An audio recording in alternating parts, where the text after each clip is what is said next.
J'ai eu le privilège de connaître la grâce de Dieu dans ma jeunesse.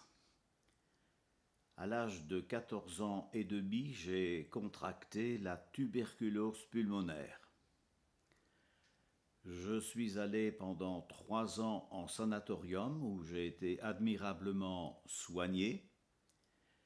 J'ai eu un traitement d'antibiotiques, mais hélas, les antibiotiques n'agissaient pas sur le bacille.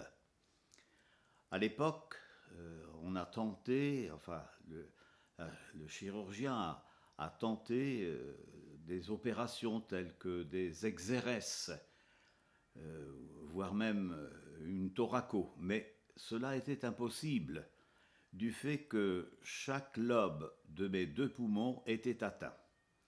J'étais sérieusement atteint par le bacille, mais aussi par des hémoptysies. Je crachais le sang.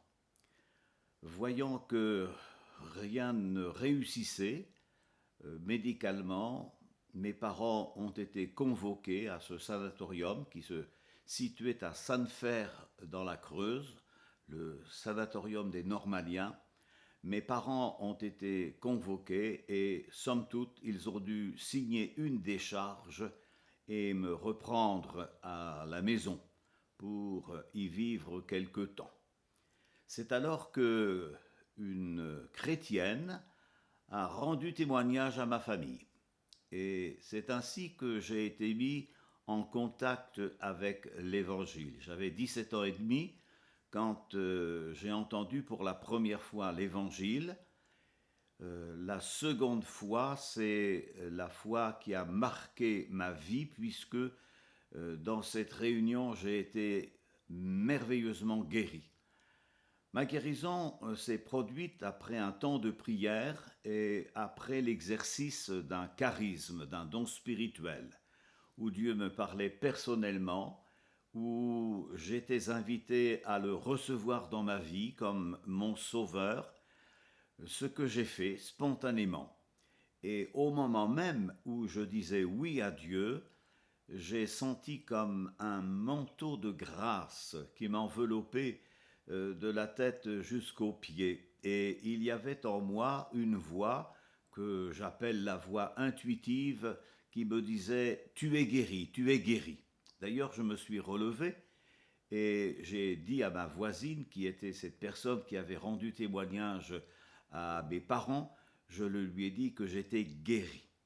Et la première preuve comme quoi j'étais bel et bien guéri, c'est que je suis reparti du lieu de culte jusqu'à chez moi, à pied, marchant, sans être essoufflé.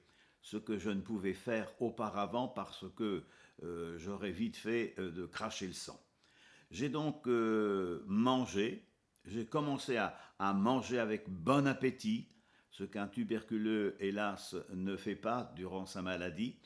Et quelques semaines après, je suis allé passer une radiographie.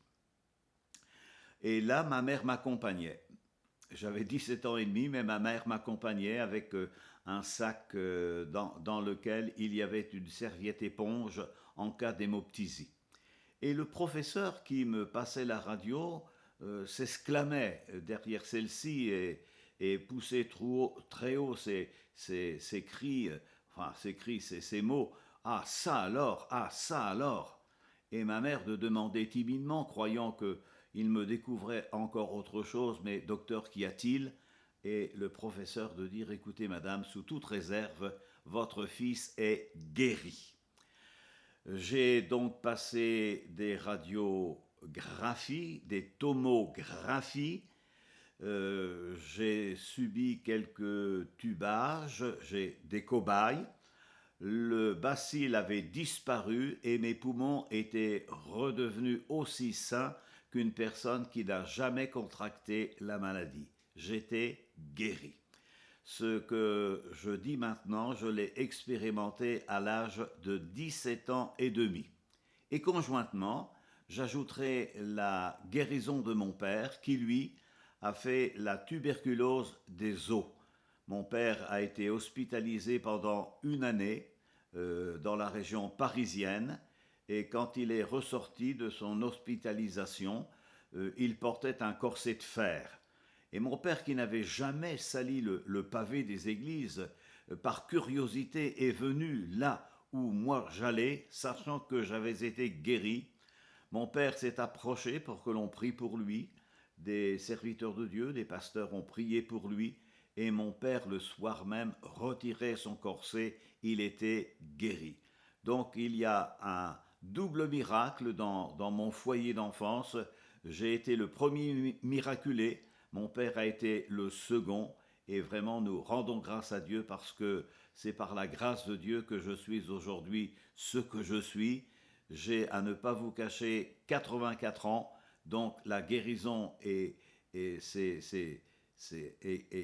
incontestable et je bénis Dieu pour la santé qu'il m'a donnée.